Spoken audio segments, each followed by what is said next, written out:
Hi, welcome to the Crafts channel. My name's Corinne Brad and today I want to quickly show you how to make a log cabin block.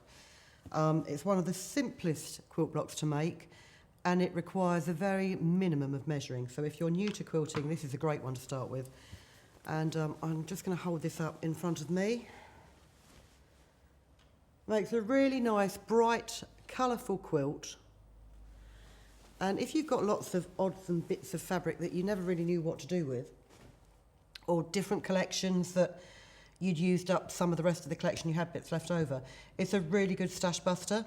So I've got a selection of fabrics here, which are all different makes, but I've got some darkish blues and some paler greeny turquoises, because I'm going to make a block like this. And what makes this block quite effective is the fact that you've got the dark areas on this side, the lighter areas on this side. So we'll start by cutting a square of light and a square of dark. Don't be tempted to think, oh, I'll just cut two rectangles, because it won't work. You'll be about 1/4 of an inch, 5 millimeters out. So let's just pop that to one side. And I've cut my strips at 6 centimeters. So I'm just going to cut a 6 centimeter square.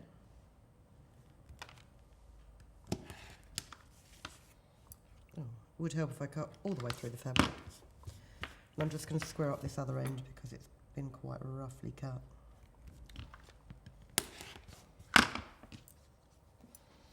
So that's my light colour. And let's cut my dark colour.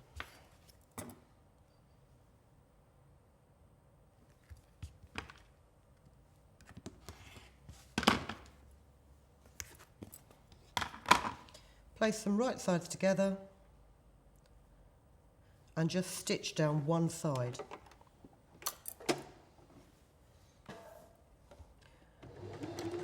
And I'm using a normal 5 millimeter or 6 millimeter, which is 1/4 of an inch seam allowance.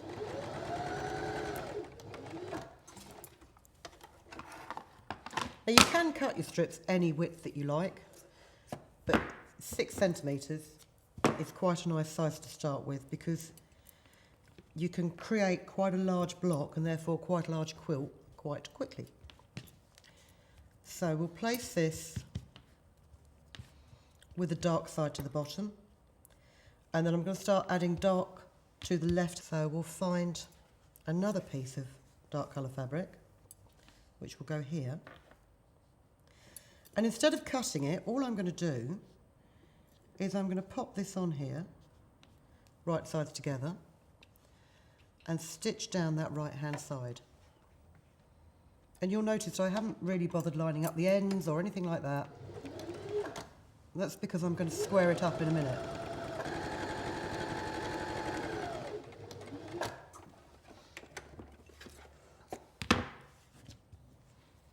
Open it out and just finger press it. And then this is why I haven't cut it, because what I'm going to do is I'm going to square it up to that block that I'd already sewn.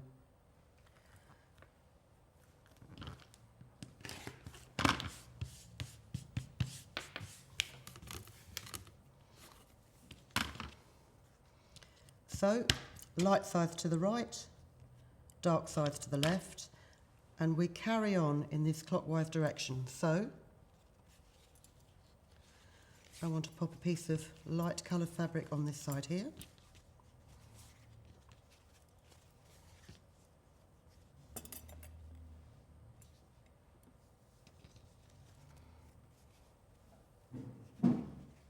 Oh, that's the selvage end. I'm not going to use that.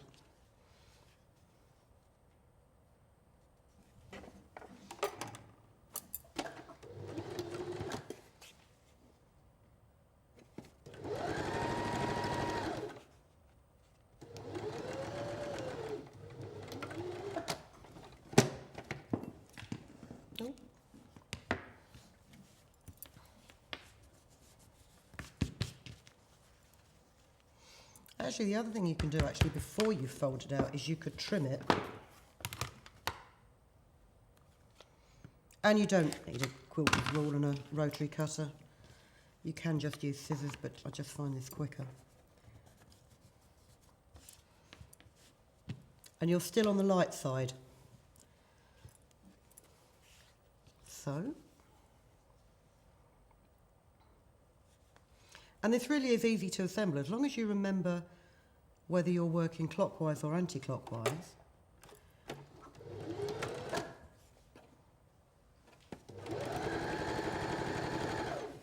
Putting these pieces of fabric together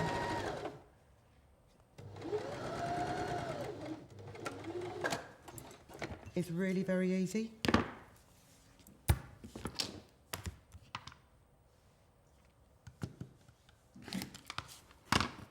Oh, I've cut that ridiculously off square.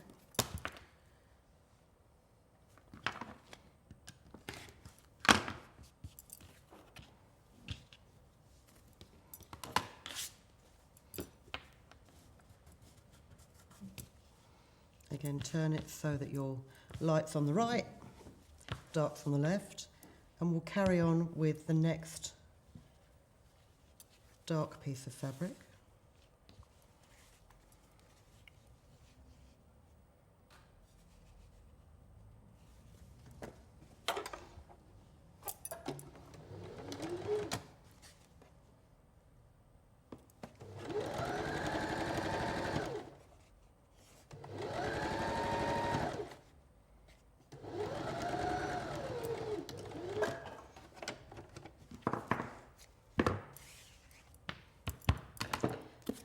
And depending on how particular you are, I mean, you might want to make your blocks up so they've got exactly the same order of fabrics on each block for a more uniform look. But if you're using this as a stash buster project, which I find is sometimes random stash quilts are the nicest, you want to try and make sure that you do them in a different order so that you're not using more of one fabric than you are of another.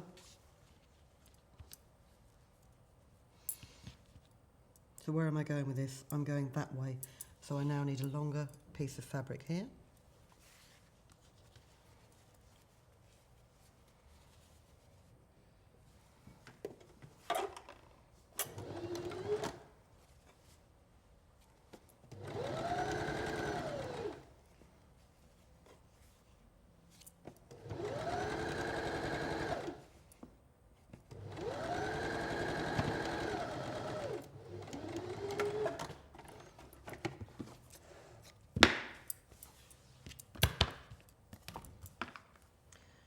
And traditionally, most quilt blocks are 12 inches or 30 centimetres square. If you've watched any of my previous videos, you would see that I probably do nothing traditionally. For a start, I work in centimetres where most people work in inches. But I have this weird measurement system that goes on in my head that uses all kinds of imperial metric combinations. So we've done that one. So now we need another light piece of fabric down here.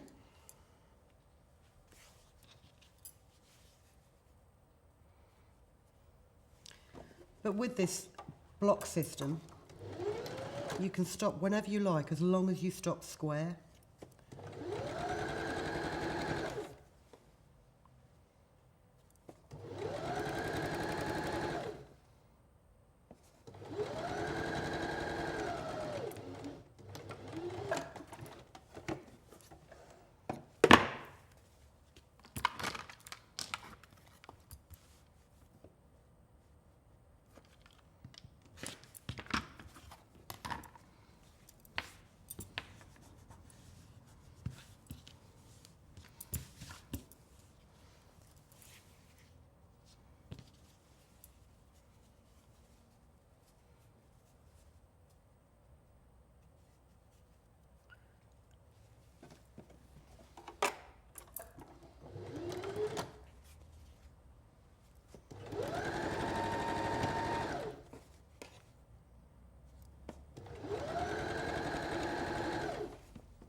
So that has stopped that square. I could stop there. I just want to add, because I want the darker fabrics to dominate the square. At the minute, there is more light colour than there is dark colour.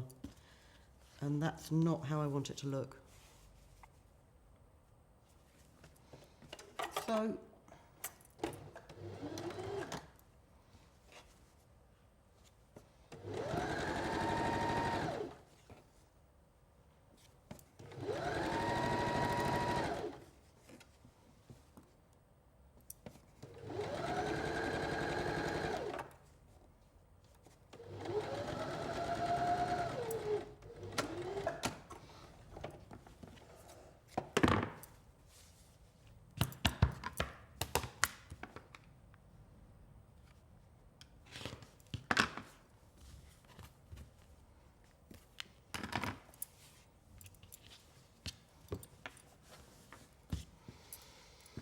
let's see if I've got another, and that's typical, isn't it? I haven't got a piece left to finish up that square, so I'm going to have to cut myself one.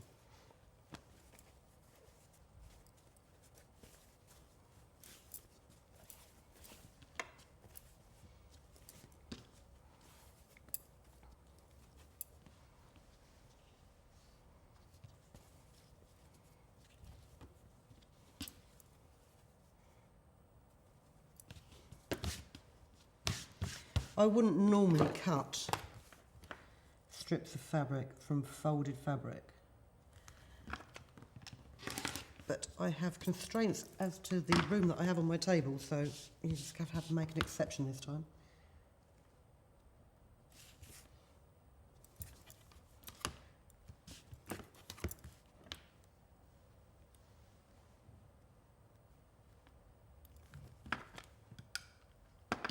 Looks really out of kilter. Bear with me a second. That is really out of kilter.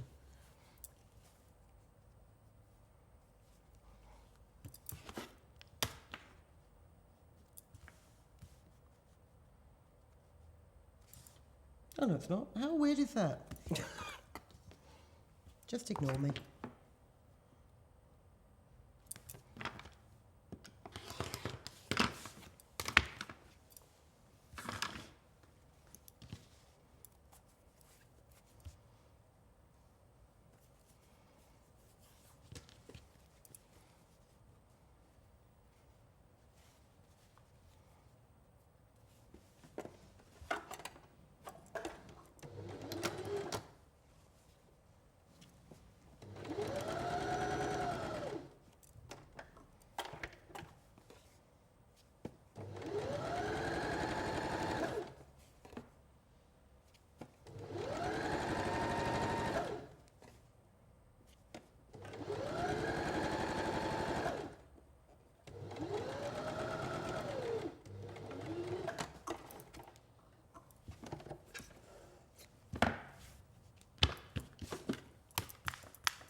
And there you go, that's your final piece.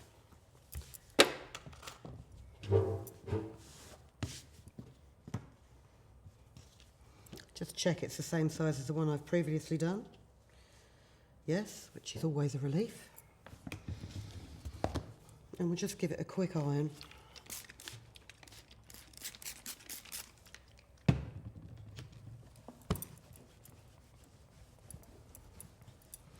So I don't really know how long that took, because in all honesty, when I'm sewing, I don't have any concept of time whatsoever. But I can't imagine that if you took all my waffle out,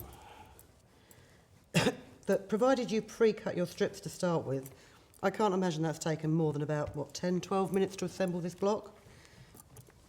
So it really is a quick assembly as well, mainly because you're cutting as you go. And that's always a bonus. So there you have your two blocks. And then let me just move all these bits of fabric out of the way. So when you assemble them together, in a quilt, if you keep your lights up here and your darks down here, you can really see the change in the design. So I hope you like that idea. You can make those strips any size you like, and in fact what I have done is, with all the little leftover bits that aren't really long enough to do anything else with, I've actually cut them down to 3 centimetres and made myself a matching pincushion. So it's a nice little starter project. If you've never tried quilting and you've never tried piecing fabric together before, this is a good one to start with, because there's very little that can go wrong with it. I hope you enjoyed that demonstration. I hope you'll come back and see us again very, very soon.